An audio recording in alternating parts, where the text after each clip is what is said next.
Yeah, excited to be here. Always a great time for us as coaches to try to put our heads together and keep making our game better. I would like to give a shout out to Laura Rutledge. I found out this morning that she is going to be moving on to, away from her SEC duties, but have a lot of respect for her.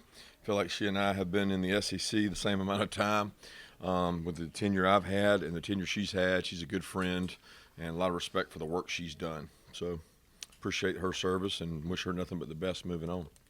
Kirby, with the shift we're starting to see with some of these bigger non-conference games going to neutral site, kind of what is your appetite for that as opposed to keeping them home and home, especially the fact you play Florida on neutral site? Uh, Six one half dozen another. I love the games, so it's not a matter whether it's home and home or neutral site. I think, you ask the fan base, you could get a interesting dynamic. Everybody wants to go to another campus. Everybody wants to have an extra home game for a non-conference. Great game, but everybody likes neutral site games too. So these opportunities to go to a different place, Jacksonville, Nashville, Atlanta, Charlotte, to say the least, they're really cool experiences for our fan base to go to a place they don't traditionally go to. So I'm more interested in the matchup than I am where it is. I don't really care if it's neutral site or home and home. I just hate that I feel like we're all gravitating away from these because of appearance to the committee. I gotta win. I can't have a loss. I can't play the schedule I want to play. I can't. I got 9 games in the conference, so now we're moving away. That concerns me more than where that game is. I could care less if it's home and home or neutral site. Kirby, tons of issues. Where do you think the conversation should start here at the SEC spring meetings in terms of everything that's on the table with the landscape? There's too many issues to say where it should start. I mean, my biggest concern is the health of the game and the health of the student athletes and what's best for them. And I don't. There's so many things that you want to talk about and so many things we want to share and say, hey, this is our stance as a league. Because within the league, there's not perfect uniformity. I mean, everybody's not in agreement of what's best for their program. And I think as long as we acknowledge differences and can give a opinion as a league and say this is our stance, that doesn't mean it's going to happen. Look, we don't come in here and everybody's like, well, what's the decision? We don't make the decision. We merely just have a point of view and we try to share that with rules makers for what we think is best. But it's natural with all human nature. It's self-preservation, and people make decisions based on what gives them the best opportunity to have success. And sometimes that's unfortunate. I've been in this conference a long time and listened to Coach Saban come out of these meetings a long time. It can't always be what's best for self-preservation. It has to be what's best for the game. And sometimes people get caught up in the middle of that. Kirby, how do you feel about the SEC championship game? Yeah, I love this as a championship game. I've been a big fan of that. I grew up watching it. I've talked about it many times, almost to nauseum. I mean, the first time they ever played in Birmingham, I was in high school playoff playing a Final Four football game and watching Florida and Alabama play. And at the time, that was like a childhood dream. Long time since then, and a lot of changes since then. So is it the revenue stream that we're having to fund our athletic programs with that we need because of it? Is it the calendar that we need to shrink so we're not playing a championship game on late January? And I don't think that's great for student athletes. I don't think it's great for the transfer portal to be ending the season that late.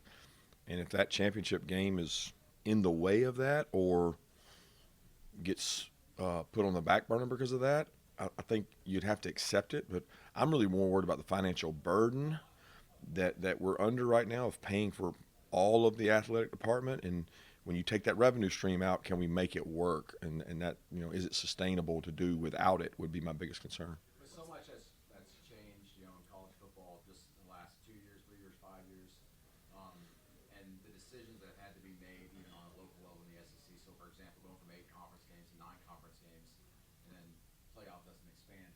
Is there anything just in the last few years you had a stance on that maybe has changed? You look back and go, man, I wish we would have waited a little bit longer on that. Yeah, I can't say that definitively.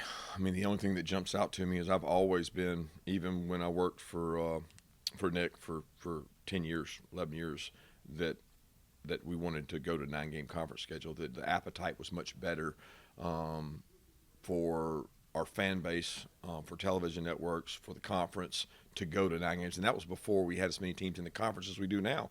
I felt like a 9-game would be help and be beneficial. And that was with a 4-game playoff. I think might have been with a 2-game playoff some of the way, because it was just the old system.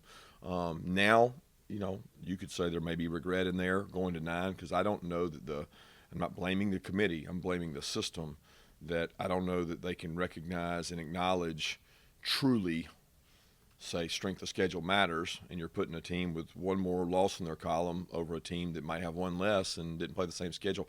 I don't know that they're ever going to be able to find a format that works in that. So that's what's driven the expansion. And you could say, all right, going to 9, are we going to get the reward or bang for the buck on the strength of schedule that would equal the 12 that we currently have?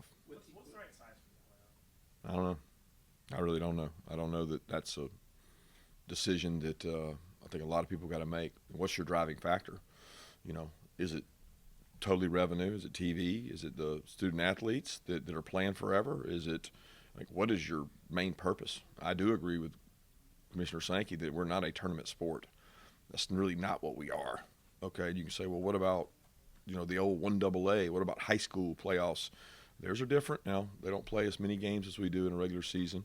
So it's really what's your driving force, because it could be monetary at the moment we're in right now, because I am not for cutting sports. I am not for hurting other college athletic programs and seeing them dwindle. I think way too many student athletes get opportunities in college because of the, let's call them Olympic sports or non-revenue sports, and if we have to be the catalyst for that because of the finances, then let's do it.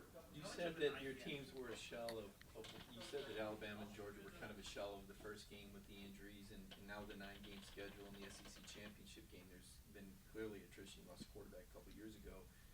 Coach Drinkwood said that the best teams don't necessarily win the college football playoff. Would you agree with that? And how does that fit into your thoughts on the SEC championship game with the 9 games? Yeah, I don't know that I would say we were a shell of ourselves. We had injuries. They had injuries. Everybody had injuries at the end of the year. But we had injuries after the game, too, that continued on. So you continue to have them as it goes longer. I think that's true in probably any sport, but also true in football. To say that sometimes the best team doesn't win the national championship, I don't know if I agree with that, because with what you do now in the playoffs and the games you have to win, I think the cream comes to the top. The best team comes out and wins. It's who's playing the best at the end. It might not be who's playing the best in the beginning, but that's who wins the championship. That's who wins it every year in basketball. It's the team that plays the best at the end. Kirby, your president had some pretty pointed comments about frustrations with the system and breaking away. I'm curious your thoughts on that, and do you think the problems are the rules or the people who don't have a willingness to follow? Well, the second part of the question I don't have an answer to, but I've said this for a long time to our president. I've been a huge advocate that if we can't find rules that everybody plays by, then we should play our own. I'm not afraid of that. I'm not afraid to break away and say that our conference is strong enough to go out and play. I mean, if we could actually function and it financially would make our programs more stable and we could support things financially, I'm talking about all the sports, and do by our own rules, I'd be all for that. I mean, I've been to this meeting now 10, 11 times, and it's frustrating at times to say, well, we can't do this because of litigation. We can't do this because of litigation. We can't do this because we'll get sued. We can't do that. And we're just trying to do things for the betterment of the sport and the betterment of the student athletes. And that's not curtailing what money they make. I'm not advocating that they make less money. I'm fine with what student athletes make. I'm trying to make it where it's as equal and as comparable footing for everybody, and it's not a race to the bottom, as they say. Second part of your question was? Basically, is the fault of the rules, or is there just a general willingness for people to try to end around that? That's been Well, there's 100%. That goes back to the self-preservation. And if I can self-preserve by making my schedule easier, doing this, circumventing the rules. But there's been circumvention of the rules the entire time. There's always somebody trying to. It's the policing of that and the navigating to make people follow within the guidelines. And what's happened with litigation is there are no guidelines. I'll just go to court. I'll just go to court. I'll just go to court on everything, not just player eligibility, but on everything.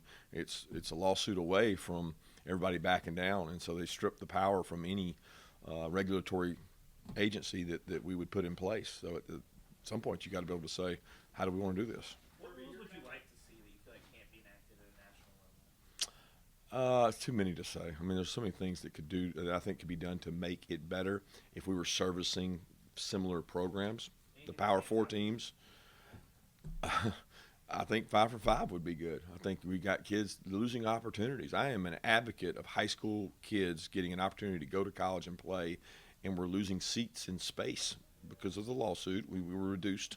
So I go into these high schools, and teams went from 130 to 105. Everybody goes 130 to 105. The math is 25 per program. That's a ton of seats that were lost, and now we're losing more because kids are staying longer than 5 years, which really started with the COVID deal. So I would start with let's don't take opportunities away from people, because it's going to ruin the game at a younger age. People are going to flee the game because they don't get the chance at the dreams and the opportunities that they originally started the game for. Kirby, you're gonna have a $40 million roster in college football this year. Oh yeah, we had $40 million last year. Yeah, sure. And then there's gonna be $60 million maybe next year too. Do you think that there should be a limit on rev sharing? Well, there is a limit in ref sharing. I mean, technically, I know there is, but there's not, right? So what's going to change that if we put a limit on it? Do you think the limit should be removed? I don't think it goes back to everybody's going to talk about pro sports and baseball and these teams that spend. I mean, we are like them, but we're not like them. So you can't make comparison because of the CBA and the regulatory agencies they have that govern theirs. They operate under different premise. But we're becoming them. Our spending is rapidly becoming them. Again, my biggest concern for our sport is we're going to ruin all the other sports. And people say, well, that's just the way it is. I don't agree with that, because we fund Olympic sports at our program. We develop Olympians. We go to class with people that go throw a javelin. We go sit in class next to a person that swims and dives. You learn culture by being with those people. But that's the assumption that we're talking about student athletes, which most of y'all would argue in this room that there is no student in the athlete. I still think that the best thing for a young student is to go get a degree and train to be a professional while also training to be a professional athlete. Both of those. We're going to lose that if we keep spending, because not everybody can spend at the rate we're spending at. Kirby, can the regular season of football ever be diluted or weakened Sure. with 24 teams or more? Absolutely it can. But I'm going to go back to self-preservation, because if you ask enough people, they want an opportunity to be in the party. And if they don't make the party, they get fired. So then they're worried about the party, not the dilution of the market. So there's competing interests here that I think are unfortunate. I don't want it to be a diluted market. I think there's going to be more blowouts if that happens. It's going to happen, but that happened in the old model. I mean, let's be honest. It happened to a 12 before. So you're not going to get perfect games, perfect scenarios. But there will be games that lose some of their meaning leading up to that.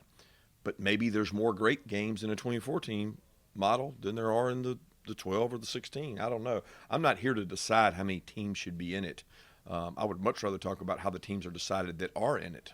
Is there a way to have the committee reward a harder schedule, punish a weaker schedule? I know the league. Is there a way to? Yeah.